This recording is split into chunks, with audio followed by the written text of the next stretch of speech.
Mr. Ang Wei Neng.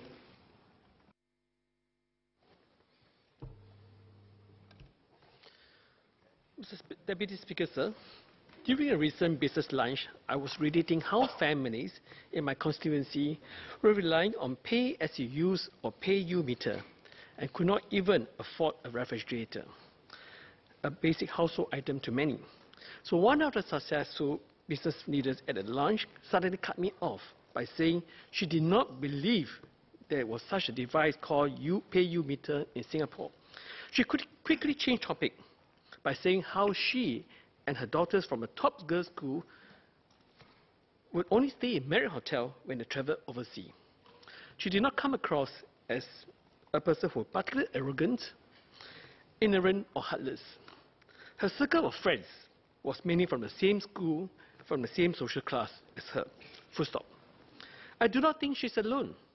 Thus, it's not surprising that IPS study on the social capital in Singapore show that those staying in the private housing are more likely to have ties with people staying in the private housing as compared to those staying in the private housing.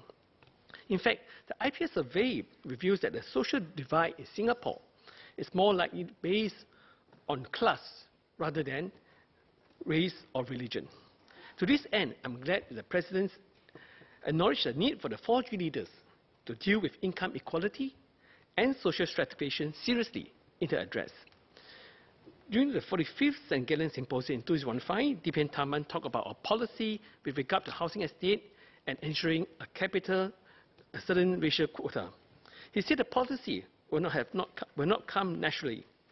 The most intrusive social policy in Singapore has turned out to be the most important as a nation where the people consider themselves Singaporeans first and foremost. In my speech today, I would like to urge the government to urgently tackle the issue of class-based divide with the same intent, purpose, and rigor as we took in the past in ensuring racial and religious harmony, or the CIMO policy as known by the ordinary Singaporeans. What do we mean by class-based divide and social divide? The IPF report has broadly categorized the social divides into two aspects. One, comprising people staying in a private or public housing, and another arising from what most Singaporeans believe to be from elite and non-elite school backgrounds. How do we encourage people staying in the private estate to make the effort to mix more with people staying in the public estate? Many speakers before me have made very good suggestions. Through volunteering, through sports, through developing common interests, we can encourage mixing of social class. For me, I just want to focus on one housing policy that may help to mitigate the social divide between people staying in the public and private housing. I understand that MND has a policy of receiving land just beside MRT station for private housing. The rationale is that the reserved land can be tendered out so that the prime land can be sold at a market rate that reflect the true value of the land besides MRT station. If HDB were to build public housing just beside the MRT station, there's a limit in which HDB can price the HDB flat significantly higher than those further away from a social standpoint. As a result, those who succeeded in obtaining such flats through balloting would be deemed as enjoying too much of a windfall. However, such policy had its unintended side effects. The private housing built beside MRT station often block the direct path between the public housing estate and MRT station. So the MRT station is here, the reserve land is in the middle, and the public housing estate is in the right. So the element built in between the HDB estate and the MRT station often block the direct path, so that the resident can't walk directly to MRT station, but we have to make a big round. This is very evident in Jurong. In Potong Pasir, for example, the URA has tweaked the policy to mandate the developer to build the condominium beside the Potong Pasir MRT station to maintain the public passageway for residents in the Potong Pasir HDB precinct to have a direct path to the MRT station. So I urge URA, HDB, LTA to consider rectifying the past errors based on the Potong Pasir model. Next, I would like to turn the attention to bridging the gap between those from elite and non-elite school backgrounds. A 2016 study showed that children from higher socio-economic backgrounds are more likely to attend integrated program secondary schools and their affiliated primary school, as well as those that offer gifted education program. About 30 years ago, Raffles Institution and Raffles Girls School recruit students from a large base on primary school, elite or non-elite primary schools, through merit, basically through PSLE results. From my understanding, probably 2/3 of RI and RGS students from the non-elite primary school 30 years ago, they attended, all the different schools make up more than half of the RI and RGS students. Today, RI and RGS still take in students from roughly the same number of primary school. However, my estimate is that less than half are from the non-elite primary school. MOE probably has the figures. I hope the figures can be shared publicly. At least the immediate past principal of RI had admitted that, I quote, RI is now a middle-class school that caters to the affluent segment of the Singapore's population. Wealthier families have been able to give their children an edge through tuition and enrichment, leading to exams such as the PSLE no longer being the level playing field that we intended it to be, unquote. And I agree. Similarly, most RI's alumni interviewed also agree that RI had become less diverse in its student population. The concern is that the have, with the connection and advantages, get more and more economic, social, and cultural capital, while those have not struggled to even get a leg in the game, even if they work hard from the start. Is Singapore meritocratic? Today, a good number of us in this house came from humble family background, including myself. 30 years from now, will we see a similar composition? What can we do to address this? It's a deep and complex issue with many causes and points of approach, but I would like to suggest that we start with our education policy. Much has been said about investing in preschool and giving all children a good start in life, which is commendable. I would like to delve on what happens after, because socialization continues even after the age of 7.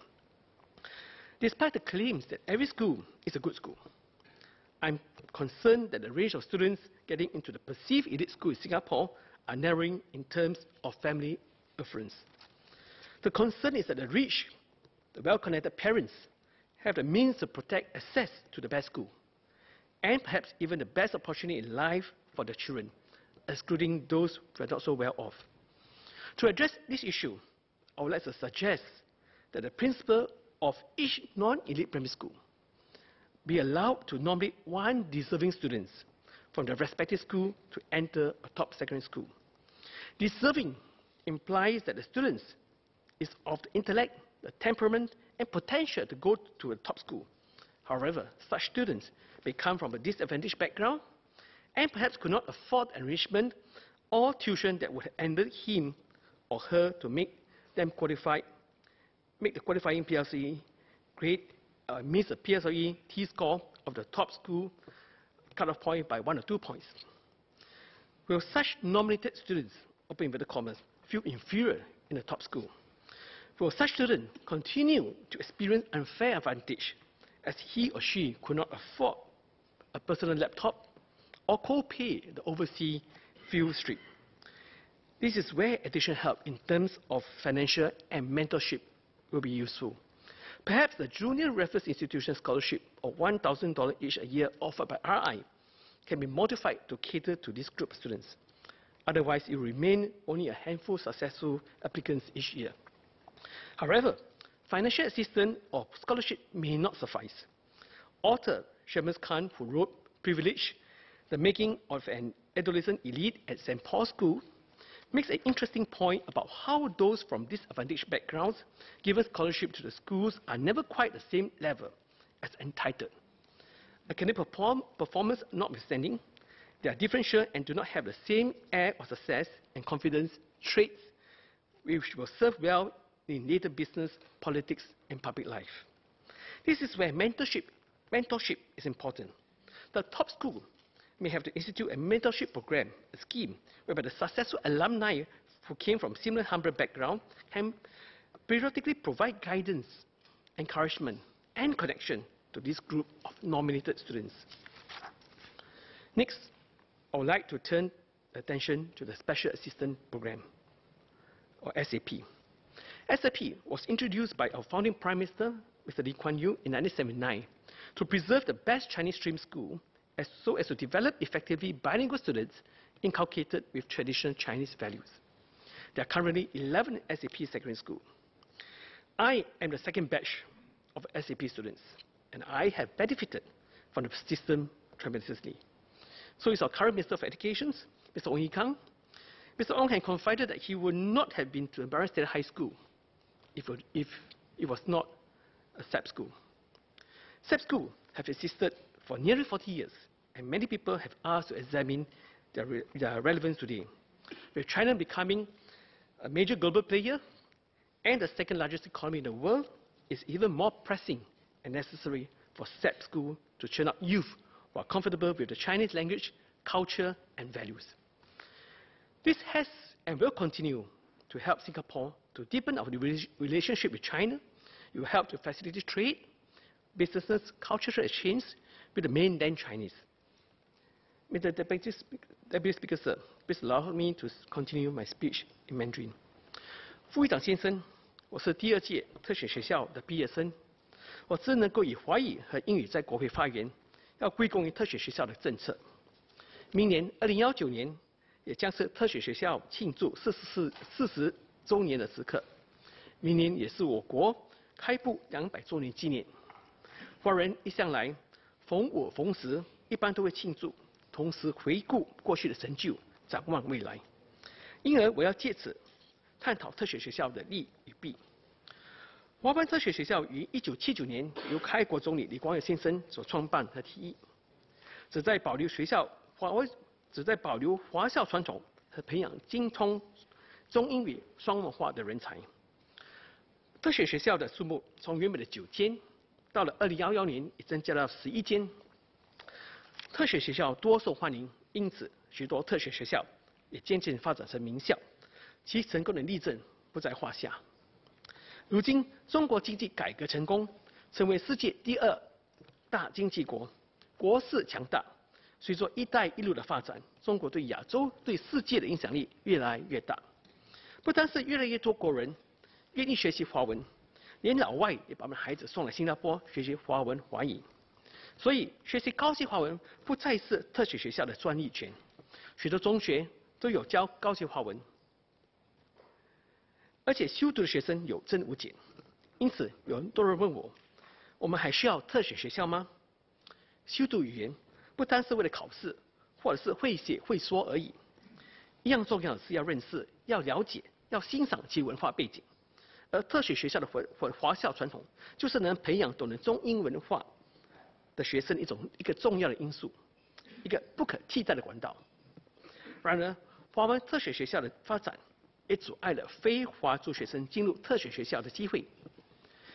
现今，唯有念高级华文的学生才能够报读特选学校。这对于非华族学生来说，门槛太高了。这是一个好现象吗？刚才我在用英语演说的时候谈到，教育背景已经成为社会的断层线。名校生和非名校生倾向待在自己的小圈子里面，这是物以类聚的自然现象。为了弥补断层线，我们是否有必要探讨，让非华族学生更有机会报读华文特选学校呢？比如说，让修读普通华文的非华族学生也能够就读于特选学校，让非华族学生能有机会报读华文特选学校，不单单是为了让华族的学生更有机会与非华族学生的交流。事实证明，特选学校毕业的学生，在数学学院、在理工学院、在大学或在服务役的时候，大致上都能够与非华族的国人有很好的交往。我们也不能因为有非华族学生就读特选学校，就减少在华校推广中华文化的推动力。就如教会学校或佛教学校，不会因为有非信徒的学生而减少其宗教色彩。非华族学生选读特选学校，就要接受中华文化的熏陶。降低非华族学生报读华文特选学校的门槛，是一个非常复杂、敏感，而且牵涉到许多情感线的课题。我鼓励教育部长正视这个课题，同各阶层人士交流讨论，但是不必要仓促做一个决定。Mr. Deputy Speaker, sir, encouraging non-Chinese students to study at SAP school is a sensitive topic. However, we have to face the situation squarely as we tackle the issue of class divides along education background. Class was certainly not so much of an issue when the words of the Singapore Pledge, regardless of race, language, or religion, were coined. But the situation is different today. We now want to build a democratic society regardless of race, language, religion, or class. With this, I support the motion.